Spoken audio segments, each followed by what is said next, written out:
So hello guys, welcome to Notes Fire. आज का हमारा टॉपिक है impact of climate change in fisheries and aquaculture. Synopsis में है introduction, definition, major impacts of climate change on fisheries, major impact of climate change on aquaculture, socio economic impacts, adaptation and mitigation strategies, conclusion and reference. तो ये रहेगा synopsis. Start करते हैं introduction से। Climate change यानी जलवायु परिवर्तन से मछली पालन और कृषि जल कृषि दोनों पर बुरा असर पड़ रहा है। जैसे जैसे धरती का तापमान बढ़ रहा है, मौसम बार बार बदल रहा है, समुद्र का जल स्तर ऊपर जा रहा है और समुद्री पानी में खट्टापन बढ़ रहा है, वैसे वैसे मछलियां कम होती जा रही हैं और उनका रहन सहन भी बदल रहा है। इससे मछुआरों की कमाई और रोजगार पर असर पड़ रहा है। इन समस्याओं से बचने के लिए जरूरी है कि हम मछली पालन के बेहतर और टिकाऊ तरीके अपनाएं, जिससे पर्यावरण भी बचे और लोगों की आजीविका भी सुरक्षित रहे। डेफिनेशन देखेंगे हम लोग फिशरीज का। फिशरीज वह क्षेत्र है जिसमें मछलियों और अन्य जलीय जीवों को पकड़ना, पालन और व्यापार किया जाता है। ठीक है।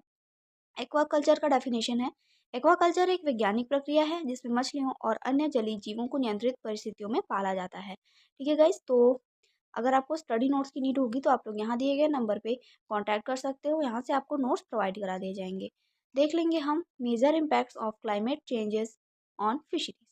क्लाइमेट चेंज का सीधा असर मछलियों के जीवन चक्र, उनके रहने की जगह और मछुआरों की आजीविका पर पड़ रहा है। बदलते मौसम और समुद्री पर्यावरण की वजह से मत्स्य पालन से जुड़ी कई समस्याएं सामने आ रही हैं जो इस उद्योग को अस्थिर बना रही हैं। इसमें फर्स्ट है फिश माइग्रेशन। जैसे जैसे समुद्र का तापमान बढ़ता है, मछलियां ठंडे इलाकों की ओर जाने लगती है, जिससे पारंपरिक फिशिंग एरियाज में मछली कम हो जाती है। सेकेंड है डिक्लाइन इन फिश पॉपुलेशन। मौसम और पर्यावरण की स्थिति बदलने से मछलियों की प्रजनन दर और जीवन काल पर असर पड़ता है, जिससे उनकी संख्या घटने लगती है। थर्ड है कोरल रीफ डिस्ट्रक्शन। गर्म समुद्री पानी और एसिडिफिकेशन से कोरल रीफ नष्ट होने लगते हैं, जिससे कई मछलियां अपना घर खो देती हैं। नेक्स्ट है रिड्यूस्ड फिश कैच। मछलियों की मूवमेंट और संख्या में कमी के कारण मछुआरों को पहले की तुलना में कम मछलियां मिलती हैं, जिससे उनकी आय पर असर पड़ता है। नेक्स्ट है increase risk from from extreme weather. तूफान, भारी बारिश और समुद्री लहरें फिशिंग ऑपरेशंस को खतरनाक बना सकती हैं और फिशिंग इक्विपमेंट्स को नुकसान पहुंचाती है। नेक्स्ट है major impacts of climate change on aquaculture. Climate change का असर सिर्फ समुद्री मछलियों तक सीमित नहीं है, बल्कि एक्वाकल्चर यानी कृत्रिम तरीके से मछलियां पालने पर भी गहरा प्रभाव डाल रहा है। बदलते तापमान, बारिश के पैटर्न और जल गुणवत्ता में बदलाव से एक्वाकल्चर सिस्टम को कई चुनौतियों का सामना करना पड़ रहा है। इसमें पहला है टेम्परेचर फ्लक्चुएशन। वाटर टेम्परेचर बढ़ने से फिश और श्रिम्प की ग्रोथ, मेटाबॉलिज्म और रिप्रोडक्शन पर बुरा असर पड़ता है, जिससे मोरालिटी रेट बढ़ सकती है। नेक्स्ट है water quality degradation. Climate change के कारण पानी में ऑक्सीजन की मात्रा कम हो जाती है और हार्मफुल एल्गी बढ़ जाती है, जिससे मछलियां बीमार पड़ सकती है या मर सकती हैं। थर्ड है डिसीज आउटब्रेक्स। गर्म और गंदे पानी में बैक्टीरिया और वायरसेस तेजी से फैलते हैं, जिससे एक्वाकल्चर में डिसीज आउटब्रेक्स बढ़ जाते हैं। नेक्स्ट है फीड सप्लाई प्रॉब्लम्स। जलवायु परिवर्तन से कई तरह के प्राकृतिक रिसोर्सेज प्रभावित होते हैं, जिससे फिश फीड की अवेलेबिलिटी और कीमत पर असर पड़ता है। नेक्स्ट है इंफ्रास्ट्रक्चर डैमेज। एक्सट्रीम वेदर जैसे साइक्लोन्स, हैवी रेन और फ्लोड्स से पॉन्ड्स, टैंक्स और अदर एक्वाकल्चर स्ट्रक्चर्स को भारी नुकसान पहुंचता है, जिससे प्रोडक्शन पर असर पड़ता है।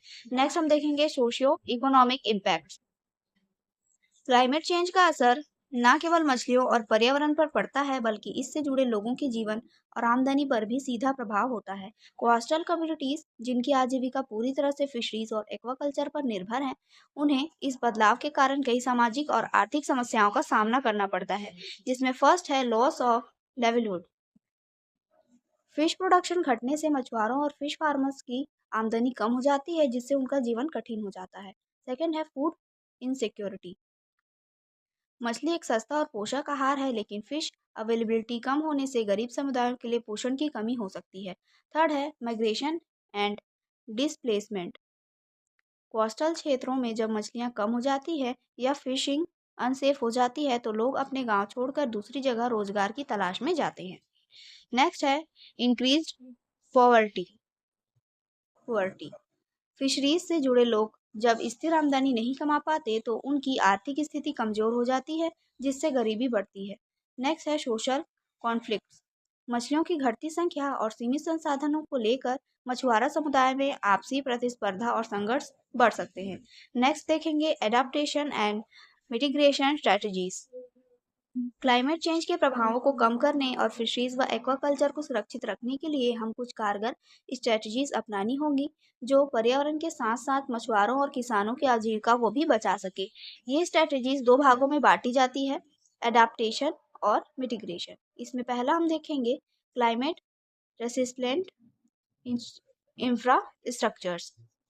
स्ट्रॉन्ग फिश पॉन्ड्स, हैचरीज और स्टॉर्म प्रूफ शेल्टर्स तैयार किए जाएं ताकि एक्सट्रीम वेदर को नुकसान कम हो वेदर से जो है नुकसान कम हो। सेकंड है sustainable fishing practices. Over fishing से बचने के लिए फिशिंग लिमिट्स, सीजनल बैन्स और इको फ्रेंडली गियर का इस्तेमाल किया जाए। नेक्स्ट है improved aquaculture management. Water quality monitoring, disease control और बेटर फीड सिस्टम को अपनाकर प्रोडक्शन को स्टेबल रखा जाए। नेक्स्ट है अर्ली वार्निंग सिस्टम्स। मौसम की जानकारी और अलर्ट समय पर देने के लिए टेक्नोलॉजी आधारित सिस्टम लागू किए जाएं जिससे फिशिंग ऑपरेशन सुरक्षित रहे। नेक्स्ट है community awareness and training.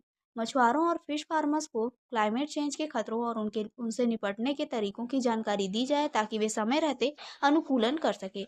Next हम देख लेंगे कंक्लूजन। क्लाइमेट चेंज फिशरीज और एक्वाकल्चर के फ्यूचर को चुनौती दे रहा है, लेकिन सही स्ट्रेटजीज से इसके प्रभावों को मिनिमाइज किया जा सकता है। Sustainable fishing, advanced aquaculture practices और गवर्नमेंट सपोर्ट से यह सेक्टर इन्वायरमेंटल चेंजेस के अनुरूप ढल सकता है। क्लाइमेट रेसिस्टेंट सॉल्यूशंस अपनाने से फिशरीज लाइवलीहुड, फूड सिक्योरिटी और बायोडायवर्सिटी को बचाया जा सकता है। तो इसका कंक्लूजन था, रेफरेंस में है J.R. Norman the history of fishes and Nagaraja Rao on introduction to fisheries. सो ये आज का टॉपिक था। आई होप आपको समझ में आया होगा। समझ में आया है तो प्लीज लाइक करिए एंड सब्सक्राइब करिए। Thank you.